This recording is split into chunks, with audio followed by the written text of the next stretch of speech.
This is East Midlands Today with Dominic Heel and me, Anne Davis. Our top story tonight, back to his roots. Ed Balls launches his bid for the Labour leadership.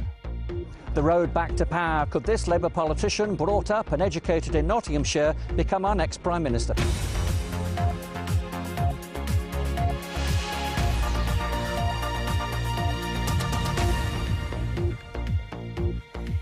Good evening. Welcome to Wednesday's programme live from the East Midlands. Good evening, and first tonight, the politician brought up in the East Midlands who wants to be the next leader of the Labour Party. Ed Balls was educated in Nottingham and was, until a week ago, the school's secretary. Well, today he was back in the city to announce that he was entering the contest to replace Gordon Brown.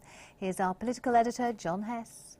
I don't want to overshadow the local MP. Small talk in Netherfield from a Labour politician with big ambitions to lead his party back into government.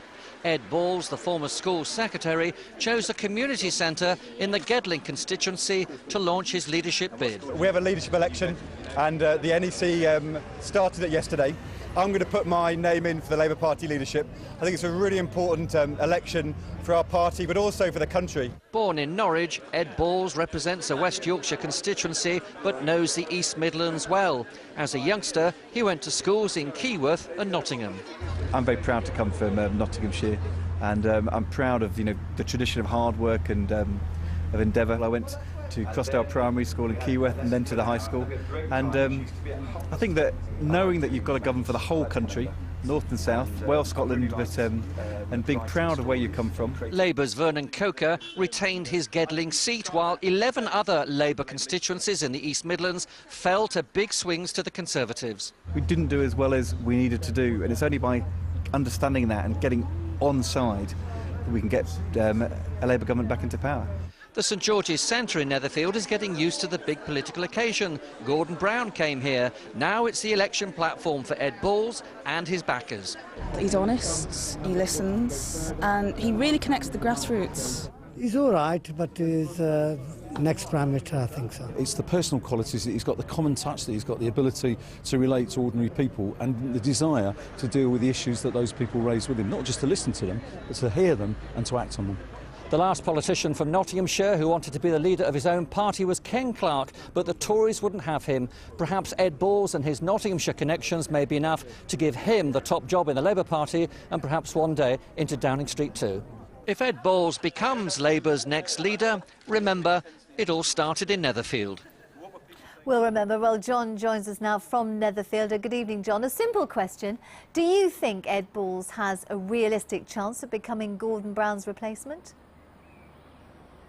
Well, and the thing to remember is getting on for 300,000 voters switched from Labour to vote either for the Conservatives or the Liberal Democrats in the East Midlands in the last general election. And that cost Labour getting on for 11 seats. Now, Ed Balls has identified a couple of issues where he thinks that Labour's message perhaps didn't go down too well in our region. One is economic insecurity, and the other is the matter of immigration and issues to do with immigration. Now, the challenge to his Labour leadership rivals, and the two definite ones we know of now, are the Miliband brothers, both Ed Miliband and David Miliband, is who is best able among the three that we definitely know of to invigorate and refresh the Labour Party and its appeal to voters in a crucial area like the East Midlands, and not just to the 300,000 that deserted Labour in that general election in this region, but perhaps the many other hundreds of thousands that deserted